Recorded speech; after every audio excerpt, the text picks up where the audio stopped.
And windy has stormy eyes that flash at the sound of lies. And windy has wings to fly above the clouds. Before I get into the video, I want to issue an explicit spoiler warning, because this review will contain crucial plot details and spoilers for the entire series of Breaking Bad and Star Wars. If you haven't seen Breaking Bad or the Star Wars films, I would not recommend watching this video. If you have seen them or simply don't care about spoilers, then please enjoy. Aside from Star Wars The Last Jedi, Rian Johnson has written and directed 3 feature films. He directed Brick, The Brothers Bloom, and Looper. All of these films demonstrate the arc of Rian Johnson's career as he slowly moved on to larger projects. What many people tend to overlook about Rian Johnson is that he directed several episodes of the TV series Breaking Bad. What's more important to note is that these episodes demonstrate Rian Johnson's unique voice. Fly is an episode of Breaking Bad which bears plot resemblance to the Canto Bight subplot from The Last Jedi. Walt and Jesse are the only 2 characters in the episode, and the entire episode has almost no impact on the overarching story of the show. Similar to Canto Bight, it's only the slightest connections and brief exchanges of dialogue which advance the plot. I'm sorry. Sorry for what?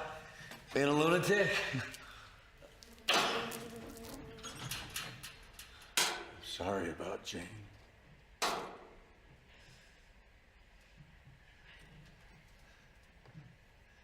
Johnson also directed 2 episodes in the 5th and final season of the series. Unlike Fly, these episodes featured moments which deeply impacted the plot. While it would be reaching to directly compare Breaking Bad to The Last Jedi, it's safe to assume that Rian Johnson was inspired in some way through working as a director on the show. One moment which could be compared to The Last Jedi is Jane's death scene. The setup of the scene is similar, with both Luke and Walt confronting a young man whom they both mentor as he sleeps. Both characters face a life or death decision, and ultimately this decision ends up infesting their lives and defining their characters. But if there is any particular aspect of Breaking Bad which I believe most closely resembles The Last Jedi, it is without a doubt both the way that Breaking Bad and The Last Jedi give the main character a final send-off. Let's look at the conclusion of both the show and the film. In both, the main character is shown at the end with disheveled hair and a beard, says a final goodbye to a woman he loves, faces down an army of villains with a trick up his sleeve, and confronts someone who used to look up to him but now views him as an enemy. Most importantly, however, is the construction of both characters' death scenes. Both Walt and Luke die alone, and succumb to wounds they received by facing down the antagonists. But most notably, they die in a location which sparked their journey. Luke started off his journey looking into a sunset and wishing to be part of something greater. In The Last Jedi, Luke looks off into the sunset feeling a sense of fulfillment. Similarly, in Breaking Bad, Walt began his journey cooking meth with Jesse, hoping to make enough money to support his family. In Felina, Walt has come to acceptance with the fact that he ultimately cooked for himself. At the beginning of the episode, Walt does everything he can to leave enough money for his family. At peace, Walt dies in the same place where his journey began, a meth lab. As I mentioned previously, these similarities could understandably be called reaching. I believe these scenes bear too many similarities to simply be discarded as coincidence. While I am not claiming that Rian Johnson plagiarized the ending of Breaking Bad, it seems that the show may have inspired him in regards to the construction of certain characters and moments in the film. If this connection is true, I would credit the key problem with The Last Jedi's character send-off being the construction of Luke's character arc. For many people, Luke's character was reverse engineered in this film. Luke spends most of the film's runtime trying to decide if he wants to help the Resistance or simply die. He chooses ultimately to help, and only after facing down Kylo Ren does Luke die in peace. But Luke's arc feels rather abrupt, and the events previously depicted don't do enough to support Luke's ultimate decision and death. In Breaking Bad, we know from the first episode, Lung cancer. Inoperable.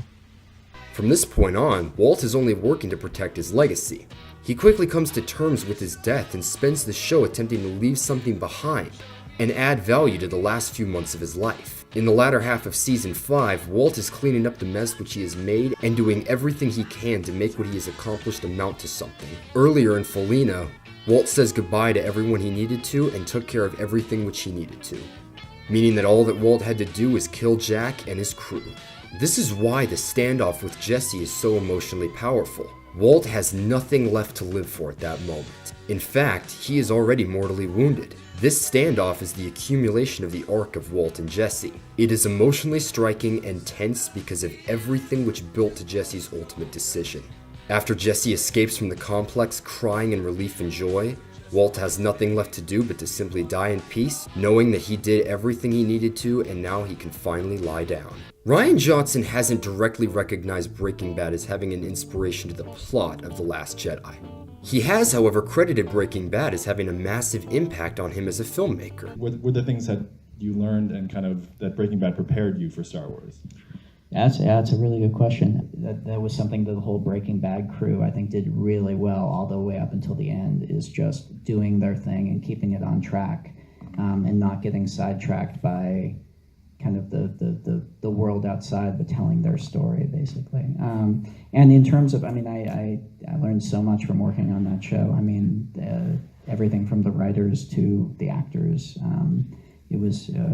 yeah, I don't know if I could even pick one. The comparison between Luke and Walt's death scenes is simply a notice in similarities. I believe that Luke's death scene is a beautiful and touching moment, but in the context of the film, the death does not feel earned. Had the film dedicated more time to exploring how Luke became the man he was at the beginning of The Last Jedi, his send-off may have been as conclusive and satisfying as Walter White's was. Thank you so much for watching. Let me know what you think about Luke and Walt's death scenes. Am I insane? Do these scenes hold no similarities? Or do you think Rian Johnson took inspiration to Walt's send-off? Whatever you think, let me know in the comments below, and subscribe for more videos like this.